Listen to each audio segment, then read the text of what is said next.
বাজারে নিত্যপণ্যের দাম কমার জন্য আরও ৬ মাস অপেক্ষা করতে বললেন অর্থমন্ত্রী আবুল হাসান মাহমুদ আলী। বিকেলে রাজধানীর উসমানী মিলনায়তনে বাজেটোত্তর সংবাদ সম্মেলনে তিনি কথা বলেন। বাজেটে ঘাটতি মেটাতে দেশের ব্যাংক খাত থেকে ১,২৭,০০০ কোটি টাকা ঋণ নেওয়াকে স্বাভাবিক ঘটনা বলে মনে করেন অর্থমন্ত্রী। তবে সামাজিক নিরাপত্তায় অর্থায়ন ও রিজার্ভ নিয়ে প্রশ্ন শুনে ক্ষেপে যান তিনি। দেখুন সেলিম মালিকের রিপোর্টে এরই বিস্তারিত।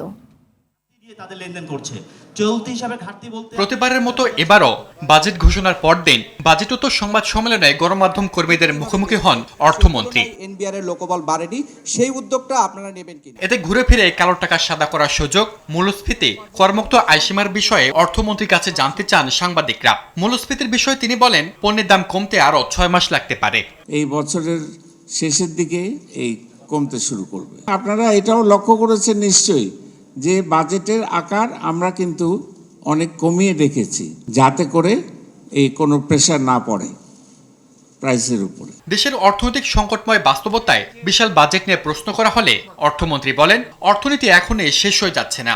কেউ কেউ বলেছেন যে বাংলাদেশ শ্রীলঙ্কা হয়ে যাচ্ছে, কিন্তু হয় নাই তো। কাজেই এটা একটা কন্টিনিউয়াস এবং একটা ডাইনামিক মডেলের মধ্যে আমরা কাজ করছি, তো এই জিনিসটা মাথায় রাখতে হবে। পেনশনের জন্য রাখা বরাদ্দ কেন সামাজিক নিরাপত্তা খাতে দেখানো হচ্ছে এবং রিজার্ভ পরিস্থিতির বিষয়ে জানতে চাইলে ক্ষেপে যান অর্থমন্ত্রী।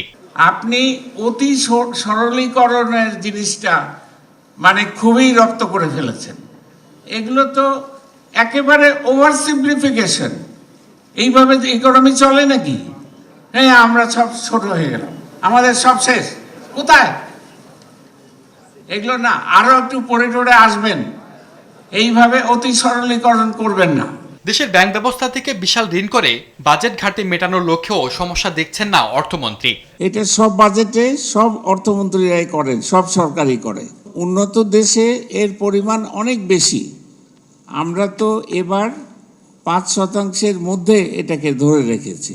কাজে এটা এত কিছু ইম্পর্টেন্ট জিনিস নয়, তো এটা নিয়ে আপনার চিন্তার কোনো কারণ নেই। সেলিম মালিক, RTVI, ঢাকা।